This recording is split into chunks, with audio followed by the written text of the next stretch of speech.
আমরা যারা শিল্প ইন্ডাস্ট্রির সাথে জড়িত আমাদের কিন্তু অনেক সময় অনেক ব্যাকআপ থাকে বা আমরা একটা যুদ্ধ করে এগিয়ে যেতে পারি বিকজ আমরা একটা শক্ত অবস্থানে আছি।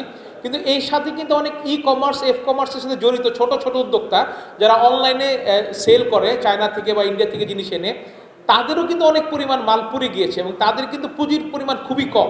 অ্যাটলিস্ট সরকার যদি খুবই দ্রুততার সহিত তাদেরকে যদি একটা কোনো একটা সাপোর্ট না দেয়, তাহলে তাদের যে পেজগুলো আছে অনলাইন পেজ, এগুলো রিচ হারাবে, তারা কিন্তু সম্পূর্ণ ছিটকে পড়বে এই উদ্যোক্তা হওয়ার পর থেকে। ফলে তাদেরকে অতি দ্রুত, বিকজ তাদের জন্য সময় একটা ফ্যাক্টর, অ্যামাউন্ট একটা ফ্যাক্টর, তাদের জন্য কি করা যায় আমার মনে হয় সরকারও সেটা দ্রুততার সহিত দেখা উচিত। তারপরে আমাদের যে পরিমাণ ক্ষতি হয়েছে আমাদের বেশ কিছু নীতি নির্ধারণী সাপোর্ট লাগবে, যেটা আমাদের ফার্মাসিউটিক্যালস থেকে বলছিলেন যে ওনাদের একটা কোটা থাকে, ইয়ারলি কোটা থাকে, প্লাস টাইম বাউন্ড একটা ফ্যাক্টর থাকে।